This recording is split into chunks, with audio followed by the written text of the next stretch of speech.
Dementia Researcher with a blog and a rating. From journal clubs to letter writing for early career dementia researchers, Why and How, by Timothy Daly. In this blog post, I encourage early career researchers, ECRs, in dementia research to build on their existing journal clubs or independent reading efforts to take the step towards publishing letters as part of their intellectual and professional development. Thousands of ECRs across the world work to solve problems related to Alzheimer's disease and dementia. As part of their scientific training, most ECRs take part in journal clubs. But as many time-strapped ECRs know, such clubs can feel like a distraction from wet lab work or writing up papers or a thesis. This need not be the case. Such journal clubs can serve as a democratic forum, wherever your lab might be, for engagement with the literature through individual or group writing of letters in leading dementia journals. But what are letters to the editor, sometimes called correspondence? They are short articles between 200 and 800 words, generally written in response to recent publications or on other relevant topics. They can be written in dementia journals offering the letter format, such as Alzheimer's and Dementia, and its open access sister journals, Alzheimer's and Dementia, Translational Research and Clinical Interventions, TRCI, and Alzheimer's and Dementia, Diagnosis, Assessment and Disease Monitoring, a DADM. At the time of writing, there are no article processing charges, APCs, associated with publishing letters in TRCI or DADM, despite them being fully open access journals. The Lancet Neurology, the Lancet Healthy Longevity, the Lancet Public Health, the Lancet Regional Health, Brain, for online-only publication of letters, the British Medical Journal, Neurology, Note.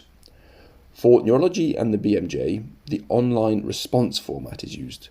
For the BMJ, cogent and timely rapid responses to original research are published as standalone letters in the print journal. For Neurology, reader responses are posted and the original authors reply. The editors then choose the best letter plus author response to publish in the editor's choice section of disputes and debates in the print journal. A recent example of mine in neurology was a response to research conducted at University College London by Harriet Demnitz-King and colleagues. In their study of association between self-reflection and cognitive decline, I argued that the authors had neglected social determinants of health in their analysis. They replied to my letter and conducted further analyses with social determinants, and our exchange was published. This shows that letter writing can have a direct and fruitful impact on scientists' practice. Journal of Alzheimer's Disease, online-only publication. Journal of Prevention of Alzheimer's Disease, International Journal of Geriatric Psychiatry, International Psychogeriatrics, Journal of the American Geriatric Society, Aging Medicine. This list is not exhaustive. Why might ECRs write letters, and how? Being an ECR is difficult. It can be a demotivating time due to economic, personal, and technical hardships. The ECR is also generally haunted by imposter syndrome, especially before the final PhD defense. Because letters can be written within hours rather than the days, week, or months of other formats, writing them and having them accepted for publication can be a vital source of validation and motivation during the ECR period, also allowing for visibility in leading journals. Such short pieces may have a surprising impact. For instance, the most influential paper in the recent history of Alzheimer's research is a 1,100-word paper describing the amyloid hypothesis published in 1992, which has been cited over 8,000 times as of March 2023, and whose impact is arguably due in part to its brevity and clarity.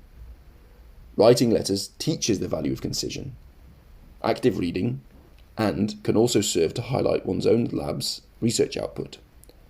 Moreover, letters are democratic because they are accepted based on the quality of writing and the timeliness of the arguments made.